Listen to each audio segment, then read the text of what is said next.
Louvado seja nosso Senhor Jesus Cristo, para sempre seja louvado. Estamos gravando mais um vídeo de formação geral e também espiritualidade cristã dentro da nossa página no YouTube, né? E hoje nós temos o prazer da presença aqui do doutor Vinícius da Rosa, não é isso? É isso. Doutor em Física, né? Fez o doutorado na Universidade Federal de Santa Maria. Aí vocês perguntam, mas para que o padre Giliboni trouxe doutor em Física? Para falar sobre fé e cultura. Esse é o assunto que nós vamos tratar. Justamente porque o Vinícius teve uma experiência muito interessante, religiosa, já há bastante tempo, né? Dentro da renovação carismática, com a música, a animação de grupos, não é isso?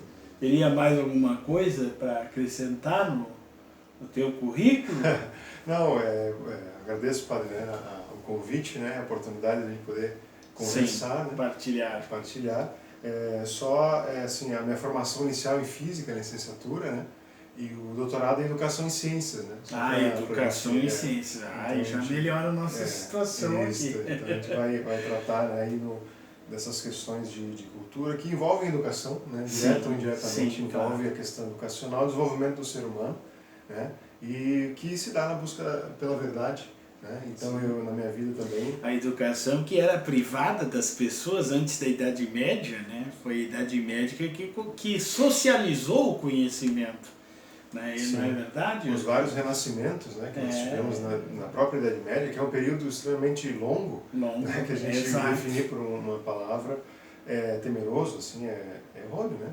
Porque nós temos ali o Renascimento Carolíngio, depois temos o Renascimento do século XI e XII, né? Então, nós temos dentro da Idade Média, né, uma série de renascimentos, e todos eles educacionais. E educacionais, né? Justamente.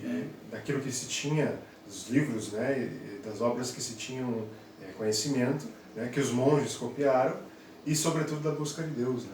E acabou as castas, justamente na Idade Média, deu possibilidade às pessoas se tornarem nobres, a partir da Idade Média. Os hospitais iniciaram na Idade Média, as universidades iniciaram na Idade Média, a escravidão acabou na Idade Média, depois retomou na época do Renascimento. Mas o nosso assunto é sobre a fé na atualidade, né, Vinícius? A gente vai conversando assim naturalmente. Nós gostamos do método tomista aristotélico, não é? Que parte de uma afirmação geral e vamos chegando às conclusões. Em primeiro lugar, vamos conceituar o que é a fé, né? Qual é um dos conceitos, o conceito mais geral que a gente poderia ter sobre a fé. Então, eu queria, né, a gente conversou antes, e definir a fé, na verdade, pelo seu ato, né? Uma descrição do ato de fé. Isso está presente nas obras, por exemplo, de Tomás de Aquino, né? Está presente no próprio catecismo da igreja, né?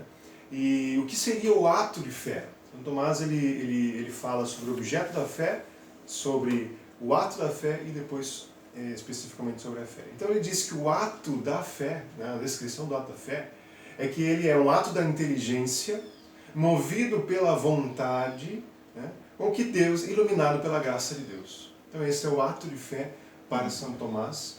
E, na verdade, para toda a tradição da igreja, se nós olharmos o que está escrito na carta aos Hebreus, né, a fé é a certeza a respeito daquilo que não se vê. Né? Então, uma certeza só pode estar na inteligência. Né? Então, isso nós vemos também, por exemplo, na tradição da igreja monástica, com Santo Antão, né, que fala muito sobre a fé, sobre o homem ser espiritual, sobre o homem ter uma alma. Mas a definição é importante.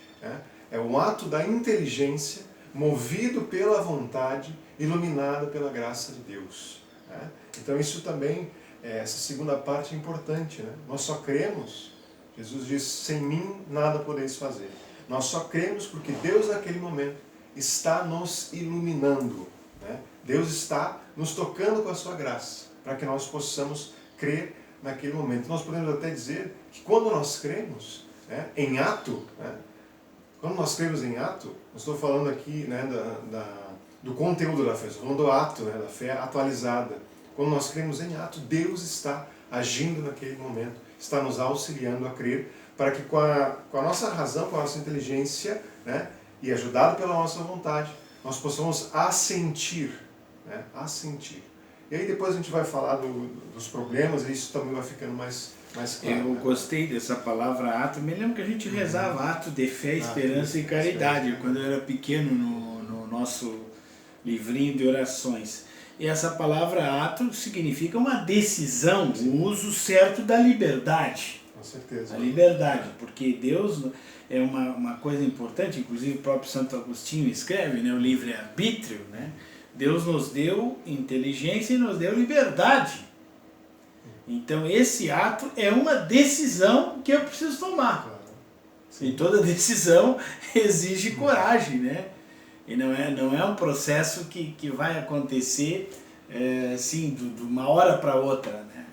Ela vai sendo cultivada. Vamos seguindo. E a própria palavra do ato, né, tem esse sentido de atualizar. Então não é algo que ficou no passado. É claro que sim, existe a tradição da igreja, então é o ato em relação ao objeto. Qual objeto? As verdades da fé reveladas, né? O símbolo apostólico, né? Mas não é só que a gente recorda esse símbolo, não, nós atualizamos. Deus está ali naquele momento nos iluminando para que nós possamos assentir com a nossa liberdade, não há uma obrigação disso, né? E aí naquele momento Deus está agindo para que nós possamos assentir. Então é atualizado, né, na nossa vida. Que nem a Eucaristia atualiza o sacrifício de Cristo, né? Exatamente. Então é um dos momentos mais fortes realmente da nossa fé. Mas vamos seguindo o teu esquema aí e vamos conversando. Isso. Então o primeiro momento a gente pensou nessa definição. Em segundo, quais são os problemas relacionados à fé e ao pensamento? Né? Porque nós estamos falando da fé na atualidade. Se nós olharmos a realidade do mundo hoje, é um mundo descrente, é um mundo que está né, pós-cristão, vamos dizer assim, ou que pretende ser pós-cristão. Exato. Né? Pretende se afastar daquilo que ocorreu na Idade Média. Né? Então, o que a gente tem que procurar ver quais são as causas, quais são os problemas, né, que existem e por que as pessoas estão cada vez mais descrentes. Né? Então, esses problemas são relacionados diretamente à fé e também ao pensamento, às ideias. Né? Então, eu separei quatro problemas aqui. Né? Sim. O primeiro, fé não é um sentimento, não é bem-estar. Né? Pode existir essa confusão, né? Porque a gente pensa que fé é para que eu possa me sentir bem, possa me sentir agradável, né? Para o meu bel prazer. Né? Mas quando nós definimos o ato da fé como um ato da inteligência e da vontade, né? Nós estamos falando da alma. Nós estamos falando diretamente de um sentimento. Um sentimento é algo passageiro, né? É algo que dá, né? E que de alguma forma aconteceu e talvez não volte mais a acontecer. Né? E está mais diretamente no corpo, até mesmo no cérebro, mas no corpo. Né? Agora a inteligência, claro que não está, o ser humano é esse composto, né? De corpo e alma. Mas quando é um ato da inteligência, da vontade, nós estamos falando de algo que é diferente de um sentimento. Né? Então essa ideia da fé como um bem-estar, né? A fé para que me traga algo, né? Que me traga algo bom, certo? Que me traga alguma recompensa, mais do que algo bom, porque, né? Mas que traga alguma recompensa. É uma coisa burguesa, assim, né? Então eu quero me sentir bem. O que eu preciso? Eu preciso de bens materiais, ter vários bens, e preciso de alguma coisa de espiritualidade. Né? Então, qual espiritualidade me faz bem? Eu vou para o budismo, então, o budismo tem o nirvana lá, tudo bem, o Shishunoye, né? Não existe inferno, não existe moral nenhuma, né? Ou até mesmo o espiritismo, outras religiões. Né? Não, a própria teologia da prosperidade é isso também. Né? Você perverte o evangelho para ganhar coisas materiais. E fazer uma troca com Deus. Ou até manda em Deus. E manda em Deus, né? Temos aí gente que está mandando em Deus. E alguns ramos do pentecostalismo, né? O pentecostalismo, Deus me cure porque eu preciso ser curado. E não existe relação com Deus, não existe ato da inteligência, né? E não existe uma experiência verdadeira com Deus ali. Deus, claro, pode agir, pode curar, Ele é o Senhor né, do céu e da terra. Ele pode, ele ordenou as coisas, pode, na hora que ele quiser, desordenar. Né? Não é sempre que ele faz, e por isso nós temos o próprio conceito de milagre. Né? Mas isso também, você está pensando na fé como algo sentimental, né? Como algo que é do bem-estar. Né? Isso não é. E se nós olharmos para a história da Igreja Católica, nós vemos que não tinha nenhum ganho em você ser cristão nos primeiros séculos, principalmente. Pelo contrário, perseguição. Era perseguição. Todos os apóstolos, exceto São João, foram mortos, foram martirizados. É claro que uma coisa, nós estamos falando de bem-estar, outra coisa é a paz. Jesus falou em paz. Né? Aquela paz que Santo Agostinho disse, aquele repouso, né, que Santo Agostinho disse que encontrou em Deus. Isto sim. Isto havia em Santo Estevão, isto havia nos apóstolos. Ela está relacionada ao sentido da vida, né? Essa paz. Claro. Porque se tu perde isso, se tu perder o sentido da tua vida, tu não vai ter paz. Tu pode ter todos os carros, todas as mansões à sua disposição e não ter paz. Por que hoje existe tanto consumo de remédios que são usados para a questão do aparelho nervoso ou coisa parecida? Não sei como é que a gente definiria isso, com grande consumo de remédios nesse sentido, na neurologia, podemos dizer assim. E por quê? Porque as pessoas não têm essa paz que hoje só Cristo mesmo é que vai nos dar essa paz. E que vem da fé. E o senhor falou bem, isso tem a ver com a finalidade da nossa vida. Né? E o próprio São Tomás fala, a fé já é o começo da vida eterna. A fé já é o início da vida eterna. Então, o ato de fé, né, já é o início da vida eterna. E que traz essa paz. Né? Quando nós sabemos onde nós queremos chegar, sabemos a nossa finalidade, isso nos traz um repouso, né? Nos traz uma paz. Tá? Então, esse foi o primeiro ponto. A fé não é o sentimento. Né? Em segundo lugar, que existe muito essa objeção, né, contra a fé católica, que dizem que a fé é irracional. A fé não diz respeito à razão. Então já é como uma consequência do primeiro. Né? A fé então é um sentimento. E aliás, deve ficar na esfera privada.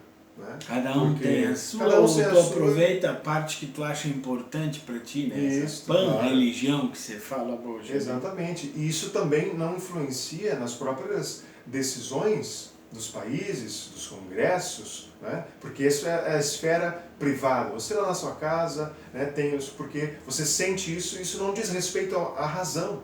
Mas isso também não é verdade. A fé, como diz São Paulo, é uma certeza. A fé, ela diz respeito a verdades sobrenaturais em que nós a sentimos com a razão, com a inteligência. Né? Nós não deixamos de usar a inteligência porque cremos. Os próprios argumentos que São Tomás usa são racionais. Sim, né? São racionais, só que esse relaxamento que houve na ciência e na filosofia, né? Nós estamos num período hoje que a filosofia está numa crise violenta. Né? Temos aí tipos de filosofia, pouquíssimos filósofos verdadeiros, né? Que a gente não tem como sair da argumentação de São Tomás. O máximo que tu pode fazer é brindar e iluminar mais do que Santo Tomás falou, se for usar a razão. Com certeza. Não tem outro caminho. E a própria vida e conversão de Santo Agostinho. Né? Santo Agostinho foi sempre, antes de converter-se ao cristianismo, já era um homem que buscava a verdade avidamente. Em todas as coisas que ele fazia, ele era extremamente intenso. Né? E quando ele creu, né? Quando ele acreditou, ele disse, veio uma luz, e ele já era versado na filosofia, no pensamento. Né? Quem lê as Confissões, né, sabe, né? Ele discutindo com seus amigos, né, por longos dias sobre o que é alguma coisa, se a verdade existe, né? Qual é a verdade. E quando ele creu, ele relata, aquilo foi um boom, foi um Big Bang. Sobre tudo que ele tinha de dúvida e mais ainda, né? O Espírito Santo iluminou. Sim, porque aí você está com a verdade sobrenatural, né? Iluminando a sua inteligência. A graça de Deus está iluminando a sua inteligência. Né? Então, não há um abandono da racionalidade e da razão. É claro que nós não podemos provar as verdades naturais com a nossa inteligência, por isso que Deus revelou. Né? Está acima da capacidade da nossa inteligência chegar até lá. Mas não é contrário ao pensamento, não é contrário às coisas naturais, não é contrário àquilo que está no alcance da nossa inteligência, da nossa razão. É claro que isso se dá por vários movimentos que houveram.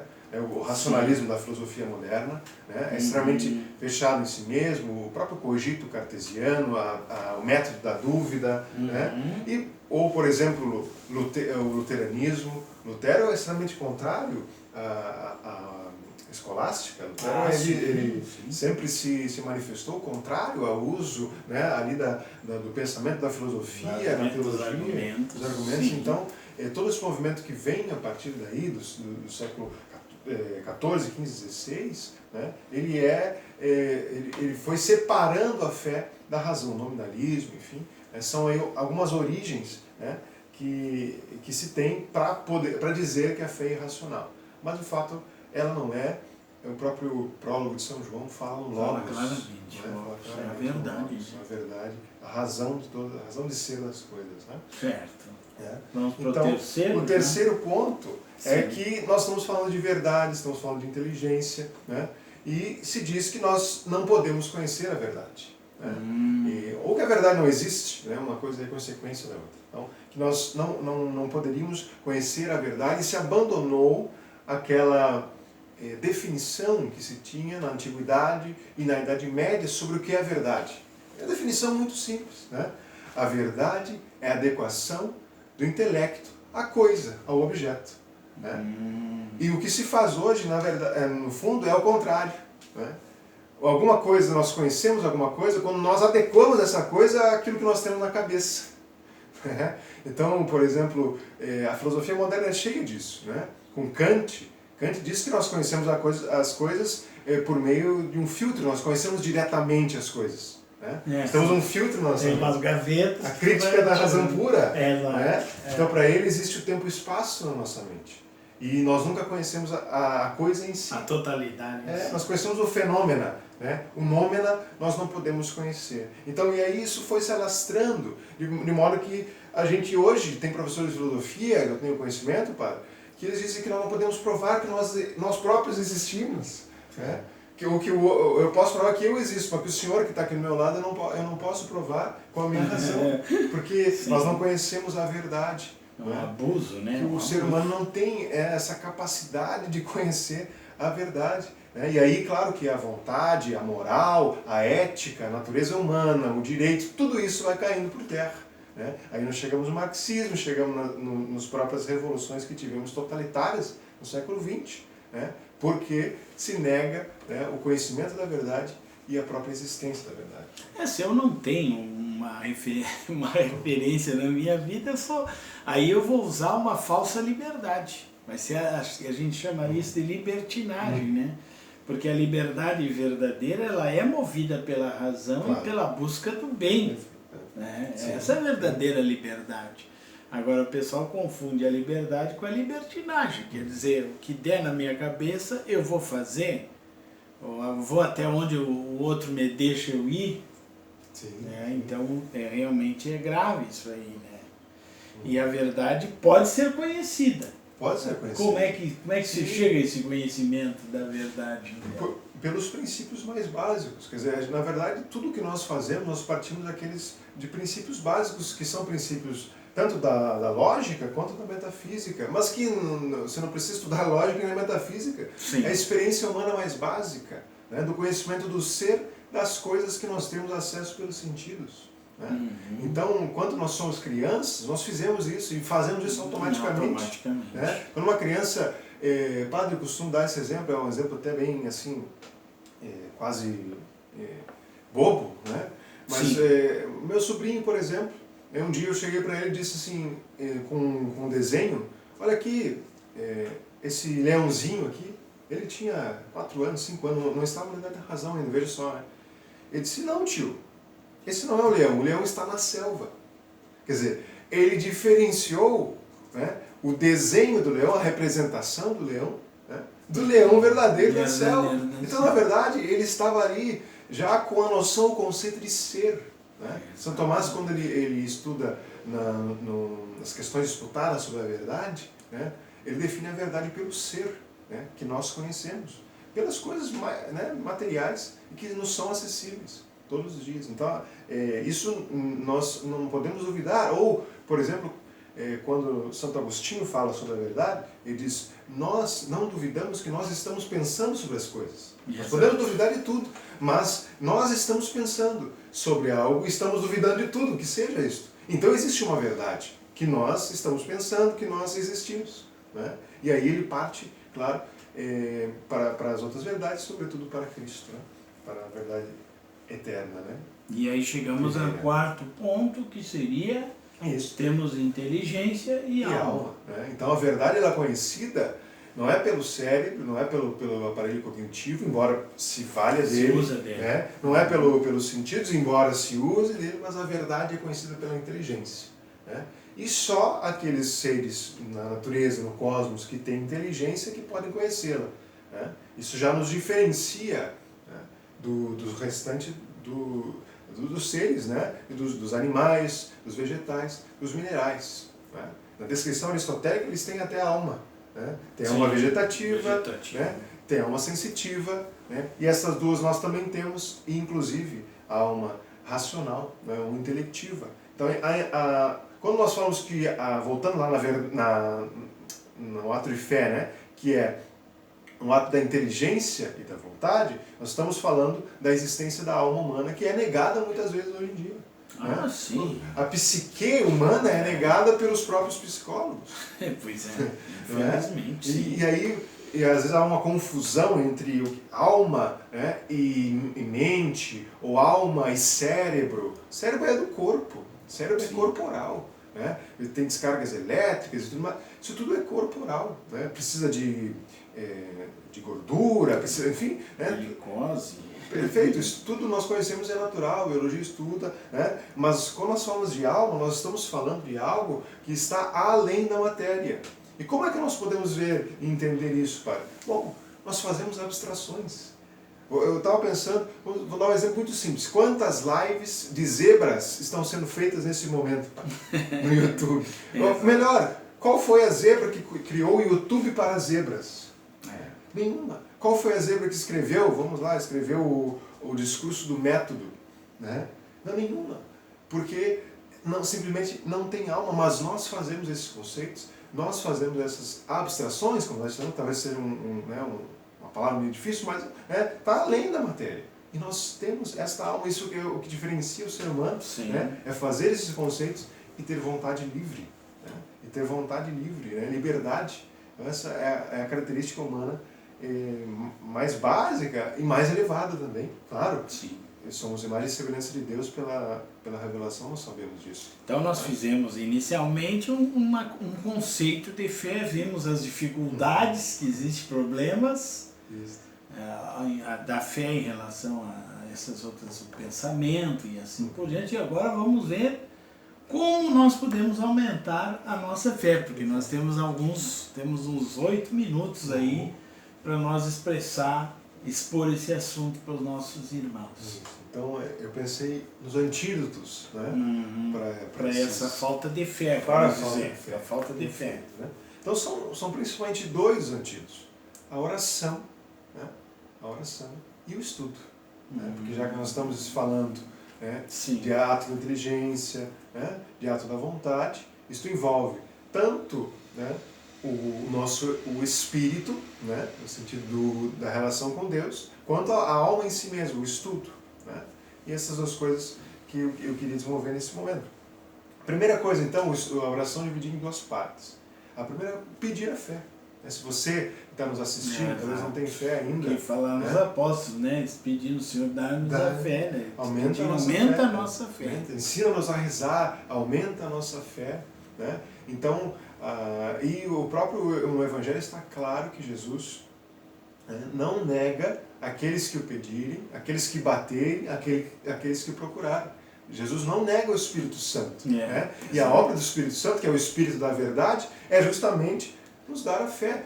Né? Quando nós falamos Deus está agindo no ato de fé. Então, se Jesus não nega o Espírito Santo, né, então ele pode agir pelo Espírito Santo em nós. Se nós pedirmos a fé, né, com a certeza, né, que Deus não nos nega, né, então aí já está um grande passo inicial. né? Para todos nós, para quem já tem fé, para quem ainda não tem, né? Pedir a fé com essa certeza, né?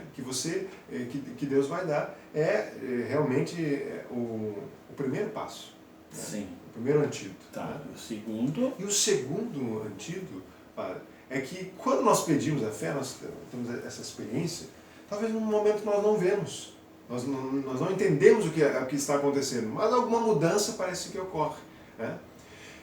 Agora, quando nós vamos, por exemplo, ler a Sagrada Escritura, ou ler um livro espiritual, ler, por exemplo, Santo Afonso de Ligório, né, sobre a paixão de Cristo, em que ele está ali meditando a paixão de Cristo, né? Se nós começarmos a meditar, a buscar, né, permanecer na palavra, como diz Jesus, né, quem permanecer na minha palavra, né, vai conhecer a verdade e vai ser libertado pela verdade. Então vai conhecer. Quando você já começa a ter um trato com Deus, né, na oração, não é só pedir, mas você vê que tem alguém ali que está te respondendo de alguma forma, você começa a ter uma luz, né? Então isso é a meditação, aquilo que o padre Royo Marim, ele chama do segundo grau da oração, é o grau da meditação, em que você começa a ver que existe uma verdade ali e que você começa a ficar naquela verdade, começa a se tornar um pouco mais claro, e mais do que isso, você começa a amar aquela verdade.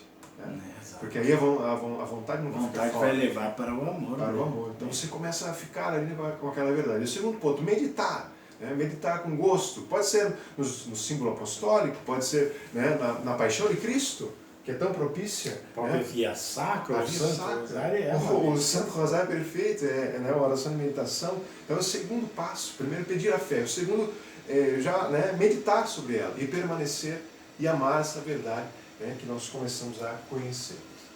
E tem ainda um terceiro? E o terceiro, que aí diz respeito ao estudo, né, que na verdade é um dever. Dever cristão. Dever cristão. Aprofundar a catequese. A gente fala muito aqui, pessoal, nisso. Sim. Está relacionado ao primeiro mandamento, inclusive. Né? É o dever. Amar a Deus sobre todas as coisas. Né? Conhecê-lo. E conhecê-lo. O conhecimento leva ao amor, o amor leva ao conhecimento.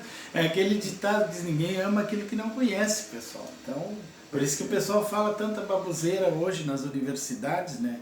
Não conhecem a realidade e ficam fazendo afirmações em cima de mentiras.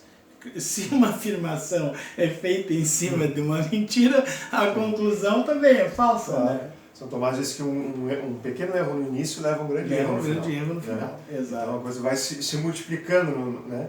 Então, aprofundar a fé, ler bons livros, né? Ler o catecismo da igreja. Os próprios vídeos de formação Temos muito hoje importante. Muita oportunidade na internet. Às vezes o pessoal tem dificuldade para ler. Eu tenho uma leitura sistemática, mas eu escuto e assisto muitos vídeos, né? Que são vídeos de formação, inclusive agora sobre a Idade Média, coisas que eu nem imaginava que eu estou escutando e vendo, né? A importância da Idade Média para nós. Sim, então, e hoje a gente tem muito acesso, né, aos livros, você tem livrarias aí online, é fácil de encontrar. É fácil de encontrar. É fácil, antigamente era difícil, tinha que ir procurar dentro de um mosteiro, né? Onde estava, ou numa biblioteca grande, distante talvez da sua cidade, enfim. Né? Hoje não, a gente tem aí, até mesmo um preço acessível na maioria, né? Então aprofundar a fé, nós temos vários catecismos, não temos só o catecismo amarelo. Nós temos vários catecismos com a mesma doutrina. Sim, e com forma diferente de abordar, de expor. Isso nos ajuda, né? Vai como que nos iluminando, certo? Sempre acompanhado da oração, né? Sempre acompanhado da oração, quando nós temos que resolver, né, uma dificuldade, uma dúvida. Quantos de nós temos dúvidas de fé, né? E São Tomás, que é o grande escritor, né, da teologia, doutor da teologia, né, doutor Angélico, ele sempre ia diante do sacrário, diante da cruz, né, para pedir para solucionar os problemas. Valeria a pena nós chamarmos um dia aqui o Vinícius para nos expor alguns elementos assim de São Tomás, porque o pessoal tem um pouco de medo do São Tomás, medo da Suma Teológica, né? Sim. Que ela é longa, mas seria interessante fazer uma ampliação. E até conhecer a própria biografia de São Tomás. Biografia também, que é importante. Mas, Vinícius, nós já estamos praticamente encerrando essa nossa... Nós vamos voltar, provavelmente, a esse assunto, e eu queria dizer assim, pessoal, que a fé, ela é fundamental, porque se nós temos uma crise de fé, nós não acreditamos mais naquilo que nós fazemos.